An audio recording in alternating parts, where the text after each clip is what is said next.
Hello बच्चों, आप सबको मेरा प्यार भरा नमस्कार और जय हिंद। कैसे हैं आप सब? कैसी चल रही है आप सबकी पढ़ाई? तो काफ़ी दिनों बाद मिले आप सबसे, क्योंकि आपका एक बार रिटर्न क्लियर हो गया तो अब भाई जो बच्चे हैं उनको भी तो पार करना है। ऐसा तो है नहीं अब आपका हो गया तो आगे वालों को छोड़ना है। तो काफ़ी दिन बाद मिले आपसे, लेकिन अब हो सकता है डेली मिलेंगे। हाँ बिल्कुल मिलेंगे। तो आयोटा 2.0 आपको जैसे पता थी कि रिस्टार्ट हो गई है, और अब उसमें आपको क्लासें मिलेंगी, पर अब की बार 2024 की अपेक्षा आपको 2025 में कुछ अपडेट मिलेगा। पर वो कैसे?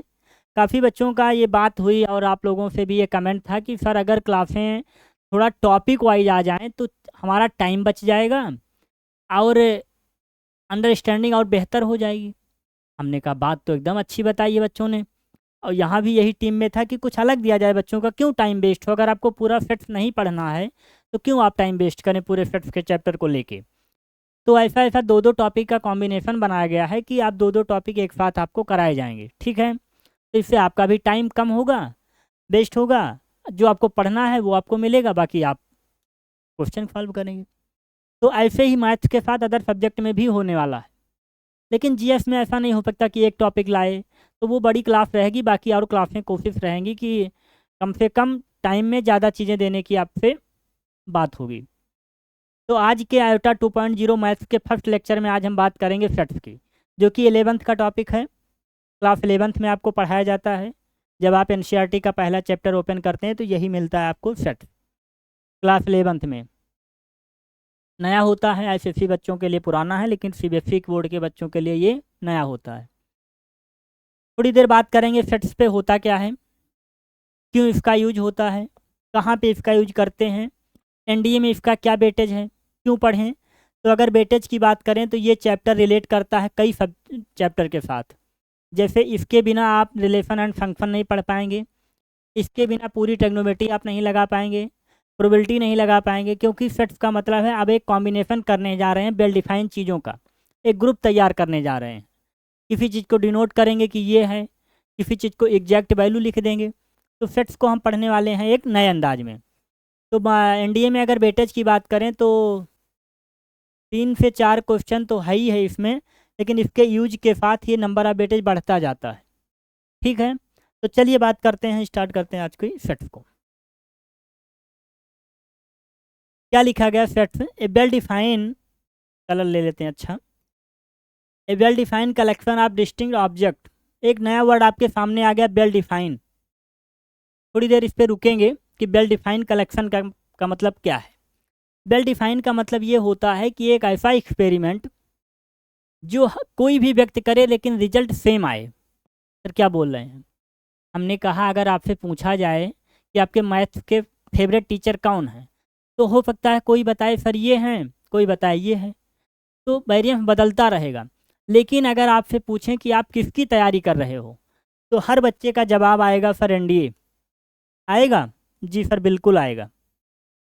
तो ये होता है वेल डिफाइंड, कि एक ऐसा प्रश्न जिसका जवाब सबके साथ सेम आए, उसे बोलते हैं वेल डिफाइंड चीज़।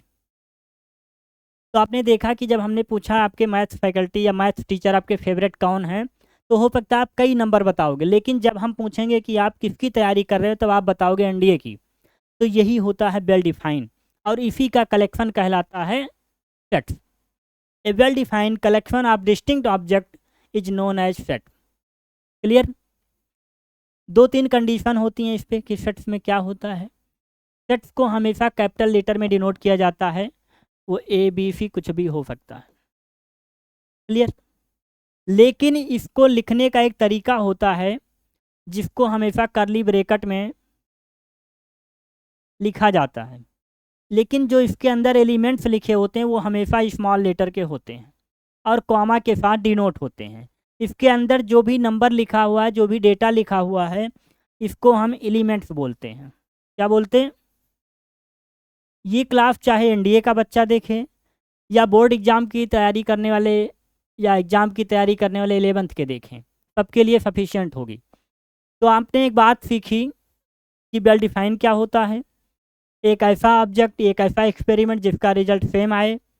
फिर आपने देखा कि आप डिनोट किससे करते हैं? कैपिटल लेटर से। आपने सीखा कि इसको हमेशा कर्ली ब्रैकेट में लिखते हैं, बिल्कुल सही सर। आपने एक बात सीखी कि इसके सारे एलिमेंट जो अंदर लिखे हुए डेटा हैं उनको क्या बोलते हैं, एलिमेंट्स बोलते हैं। इसको एक तरीका होता है मैथमेटिकल फॉर्म में लिखने का, जो ये फॉर्म है E A belong to, small A belong किससे कर रहा है, ए से, ना कि capital A belong to A. ये गलत हो जाएगा भाई। ये डेटा जो अंदर लिखा है वो इससे बिलोंग कर रहा है, इसे इप्सिलॉन बोलते हैं। यूनानी लेटर हैं, ज़्यादातर इंडिया या किसी भी सब्जेक्ट में लेटर कहाँ का यूज किया गया, ग्रीक का, यूनान का, तो इसे इप्सिलॉन बोलते हैं। ये डिनोट करने का तरीका है। और ये रही सेट की पूरी डेफिनेशन। क्लियर, ठीक है सर। इसके बाद जब आप सेट को समझ जाते हैं तो थोड़ा और इधर गौर करिए। जैसे हमने आपसे बोला कि नेचुरल नंबर का सेट चाहिए लेकिन 10 से कम चाहिए सर, तो क्या लिखोगे, 1 से स्टार्ट करोगे और 9 तक एक सेट तैयार करोगे जिसका नाम होने वाला है नेचुरल नंबर का सेट, जो कि 10 से क्या है, कम है। हमने कहा कि प्राइम नंबर का सेट बताइए जो 2 से, अभी आगे आएंगे ये सब चीज़ें, तो इस पर बात करेंगे सेट का। तो a well defined collection of distinct object is known as set. Set are denoted by capital letter. Member of set are called its element and denoted by ये। अब हम पढ़ेंगे टाइप ऑफ सेट, कितने type का set होता है, sorry representation of set, कि कितने टाइप से सेट को रिप्रेजेंट कर सकते हैं। तो 2 मेथड हैं इसको रिप्रेजेंट करने का। पहला मेथड है रोस्टर फॉर्म, दूसरा है सेट बिल्डर फॉर्म। क्या है, पहला है रोस्टर फॉर्म, दूसरा सेट बिल्डर फॉर्म। रोस्टर को 2-3 तरीके से और जाना जाता है, हो सकता है आपकी बुक में ना लिखा हो। टेबुलर फॉर्म बोलते हैं, दूसरा और क्या बोलते हैं, लिस्टिंग फॉर्म, मतलब किसी चीज़ को लिस्ट किया जाएगा डेटा के फॉर्म में। तो 3 नेम है इसके, परेशान नहीं होना हम लोग को। ये है, होता क्या है roster form, in this method of will list all the elements of the set in row separating then by comma. इसके सारी एलिमेंट जो है किससे डिनोट किए जाते हैं, अलग अलग करने के लिए कॉमा का यूज करते हैं। कॉमा तो आपको पता नहीं ये होता है, मतलब अगर आपने लिखा है राम तो अगला लेटर लिखने के लिए आपको कॉमा लगाना पड़ेगा बीच में, तब आपका सेट सेपरेट होगा।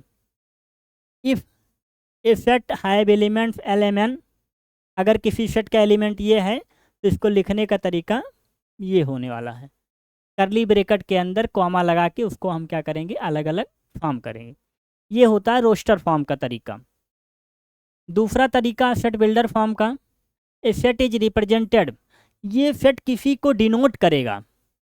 जैसे हम उंगली उठा के बोले वो बच्चा, वो, अब कौन है वो, जब उसकी कुछ कंडीशन बताएंगे तब आप पता चलेगा कि हाँ इसकी बात कर रहे हैं। तो सेट बिल्डर जी ने बताया कि हम किसी को रिप्रेजेंट करेंगे कि हाँ वो चीज़ है। जैसे हम लोग किसको रिप्रेजेंट कर रहे हैं, सक्सेस वाला को रिप्रेजेंट कर रहे हैं। क्लियर, तो ऐसे ही सेट बिल्डर फॉर्म क्या है, किसी को डिनोट करेगा, रिप्रेजेंट करेगा कि हम इसकी बात करने वाले हैं। उसको लिखने का तरीका होता है एक्स सच दैट, एक्स किसको बिलोंग करेगा, मान लेते हैं एक्स हमारा बिलोंग करता है नेचुरल नंबर को, किसको बिलोंग करता है, नेचुरल नंबर को। तो इसको लिखने का तरीका हमारा थोड़ा सा मैथमेटिकल फॉर्म में अलग होगा। जैसे कि a set is represented by A, और ये है लिखने का तरीका x such that x belong to x. ठीक है, ऐसे हम लिखते हैं इसको। नोट, कुछ इसमें कंडीशंस होती हैं, जैसे कि note the order of elements in set has no important. सबसे बड़ी बात है क्या लिखी है कि किसी भी सेट के एलिमेंट का ऑर्डर कोई इम्पोर्टेंस नहीं है। जैसे कि मान लीजिए कोई सेट्स में नंबर लिखा था 1 2 3 एंड 4, ठीक है सर, लिखा था, हमने कहा इसी को हम लिख सकते हैं 2 3 4 1, मतलब इसके ऑर्डर को आपने क्या कर दिया, चेंज कर दिया, तो सेट में कोई भी डिफरेंस नहीं आएगा, सेट की वैल्यू सेम रहेगी। तो पहला पॉइंट ये बोला, बहुत इंपॉर्टेंट है, एनडीए में आ चुका है ये, कि उसने ऑर्डर चेंज कर दिया था, फिर पूछा था कि सेट क्या ये डिफरेंस हो गया, अलग हो गया क्या, बिल्कुल नहीं। दूसरा जो हमारा फॉर्म होता है, the repetition of element does not effect, मतलब कह रहा है कि अगर कोई सेट का एलिमेंट दोबारा रिपीट हो जाता है तो कोई फ़र्क नहीं पड़ेगा, लेकिन हम लिखते नहीं रिपीट वैल्यू। जैसे कि सर बता दीजिए क्या है, पेन का कलर थोड़ा चेंज कर लेते हैं। देखिए हम ये कहना चाहते हैं कि जैसे मान लीजिए कोई सेट लिखा है और नाम लिखा हुआ है मून, MOON। इसमें हम ये आपको समझाने वाले हैं कि सेट में ये डबल ओ नहीं आएगा, मतलब कोई भी एलिमेंट्स रिपीट नहीं होगा, वो काउंट एक ही बार किया जाएगा। क्लियर बात? ठीक है सर, दोनों फॉर्म समझ में आ गए। ये लाइन बहुत इंपॉर्टेंट है आपके लिए, ये नोट्स खुद टाइप किए गए हैं, ठीक है, कि क्या डेटा आपके लिए इंपॉर्टेंट है, क्या आपके लिए ज़रूरी है, उसकी बात केवल की जाएगी। चलिए आगे बात करने वाले हैं, बहुत इंपॉर्टेंट टॉपिक है, बहुत ज़रूरी है आपके लिए, जिससे नंबर आप क्वेश्चन आए हैं और हमेशा आएंगे। क्या ये दिख रहा है आप सबको? हाँ दिख रहा होगा, शायद विजिबल है ये, तो जूम कर देते हैं, अब शायद आपको ज़्यादा विजिबल होगा। तो टाइप ऑफ सेट की बात करने वाले हैं कि सेट्स कितने टाइप का होता है। तो सेट जो है आपका कम से कम 9 से 10 प्रकार का होता है, जिसमें से हमें जो पढ़ना है उसको हम लेके आएँ। ठीक है सर, जिसमें से पहला नाम लिखा गया एम्प्टी सेट। इतने अच्छे नोट्स आपको दे रहे हैं कि आपको दोबारा लिखने की ज़रूरत नहीं है सर। ये नोट्स कहाँ मिलेगा हमें? टेलीग्राम पे मिलेगा भाई। कहाँ मिलेगा? टेलीग्राम पे। तो पहले सेट का नाम क्या है? एम्प्टी और नल सेट। नल सेट मतलब zero set. A set having no elements it is denoted by phi. Phi को थोड़ा ऐसे लिख दिया गया नंबर में, बल्कि फाई का साइन ये होता है, और इसे करली ब्रेकेट में दिखाते हैं। अगर केवल करली ब्रेकेट लगा है तो उसमें कोई एलिमेंट्स नहीं है, अगर फाई से डिनोट किया गया है तो मतलब कोई एलिमेंट्स नहीं है, उसे बोलते हैं एम्प्टी सेट और नल सेट। ठीक है, हाँ। एग्जाम्पल का है the set of even number not divisible by 2। ऐसा कोई इवन नंबर है जो फिर 2 से डिवाइड ना हो, तो मतलब कोई एलिमेंट्स नहीं है सर। बिल्कुल सही बात लिखी है इसने।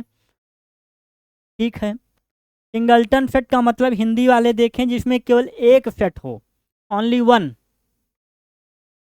ए सेट हैविंग, एक मिनट कलर चेंज हो गया,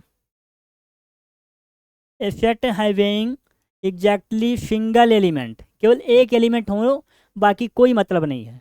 डिफिनीशन में तो ये हो गई, एलिमेंट क्या लिखा गया? The set of even prime number. The set of, केवल एक ही इवन प्राइम नंबर है जो केवल एग्जैक्ट बनाता है, जिसे बोलते हैं 2। 2 के अलावा कोई ऐसा नंबर नहीं है जो इवन भी हो और प्राइम नंबर भी हो। काफ़ी बच्चों के मन में है सर प्राइम नंबर नहीं आता। भाई बेइज्जती नहीं कराना, एनडीए की तैयारी कर रहे हो आप सब, बता देते हैं। प्राइम नंबर ऐसा नंबर होता है which number divisible by 1 and itself, मतलब वो 1 से डिवाइड हो और इटसेल्फ से डिवाइड हो, उसे क्या बोलते हैं? प्राइम नंबर बोलते हैं। ठीक है, अगला क्या लिखा गया है?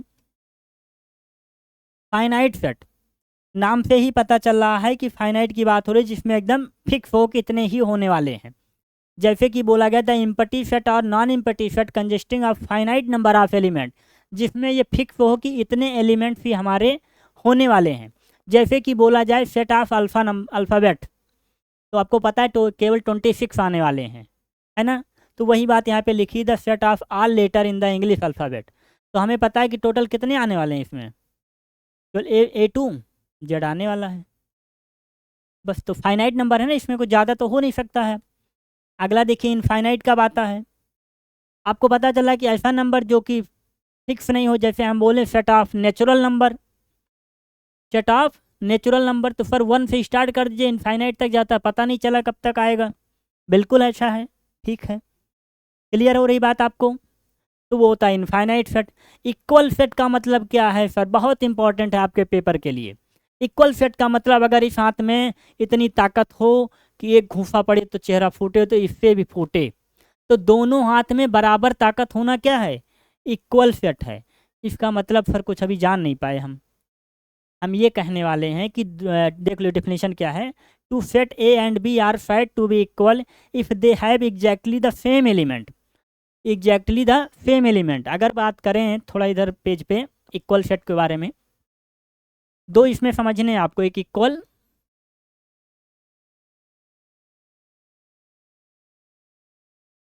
एक इक्वल, दूसरा इसका बड़ा भाई है इक्विवेलेंट।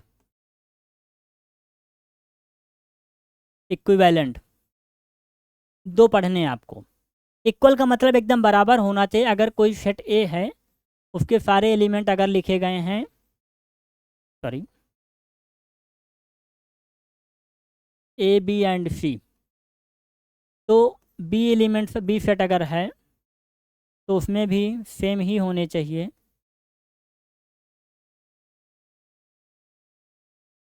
ठीक है, तो आप देख पा रहे हैं कि ए एंड बी जो सेट है हमारा, दोनों एलिमेंट्स इनके सेम हैं, तो इनको हम बोल सकते हैं ए इज इक्वल टू बी। इसके सारे एलिमेंट्स भी सेम हैं, बट ऑर्डर सर इधर उधर है थोड़ा। तो मैंने पहले भी बताया कि ऑर्डर के चेंज होने से सेट पे कोई इफेक्ट नहीं पड़ता है। सर तो इधर क्या लिखा है, इधर हम ये बताने वाले हैं आपको, इक्विवेलेंट का मतलब होता है इसके समकक्ष होना। जैसे आपको जेब में अगर 10 रुपये है, हमने कहा दूसरी जेब में 10 रुपये का चॉकलेट पड़ा हुआ है, तो बात तो सेम है ना। हाँ, बस ऐसे ही बात करने वाली, इक्विवेलेंट है चीज़। तो जैसे कोई सेट अगर आपको दिया गया है A B and C and D, अगर कोई बी दिया गया तो उसमें नंबर मान लो दिए गए 1 2 3 एंड 4, तो देखिए इसमें भी 4 एलिमेंट्स हैं, इसमें भी 4 एलिमेंट्स हैं, तो ये सेट जो है इक्विवेलेंट है। जितने नंबर ऑफ कार्डिनल उसमें हैं उतने ही इसमें हैं, तो इसे बोलते हैं इक्विवेलेंट सेट। ठीक है सर, बात समझ में आई कुछ कुछ क्या भाई, पूरी आई होगी। जैसे इक्वल सेट में देखो लिखा गया है flow, F L O W, इनके सारे एलिमेंट्स क्या हैं, इनके भी सेम हैं। अगला इक्विवेलेंट,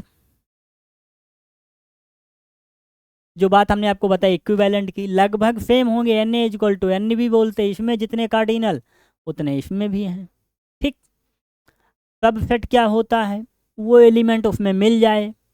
जैसे हमने कहा क्लास 10th में कोई बच्चा है एनडीए में है, कुछ बच्चों का सिलेक्शन हो गया उसमें से, तो थे तो वो भी आपके बैच के, तो ऐसे ही है कि set A be subset of B if each elements of A also an elements of B, मतलब ए का एलिमेंट्स किस में मिलना चाहिए सर, बी में मिलना चाहिए। तो देखिए 1 यहाँ भी है, 1 यहाँ भी है, तो इसको हम बोलते हैं ए सबसेट ऑफ बी। ठीक है, सुपर सेट क्या होता है, A satisfied to be superset if set B is subset of A B, right. जैसे देखिए बी जो है ए का सबसेट होना चाहिए, तो वो उसका क्या है, सुपर सेट है, मतलब कि बी वाला एलिमेंट्स ए में पूरा पूरा मिलना चाहिए।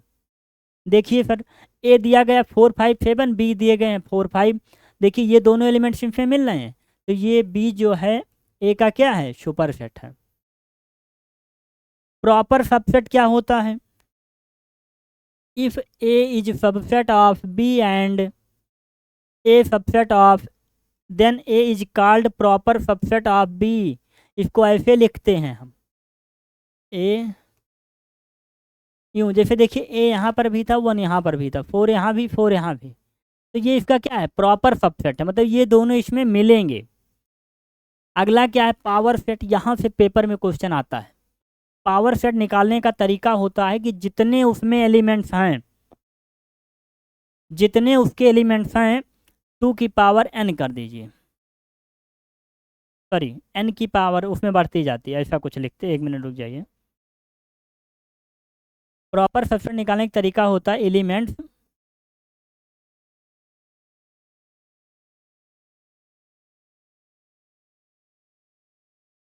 की पावर 2, 2 एलिमेंट्स है तो 4, 3 है तो 9, ये हमारे ऐसे तुरंत निकल के आते हैं एलिमेंट्स के प्रॉपर सेट।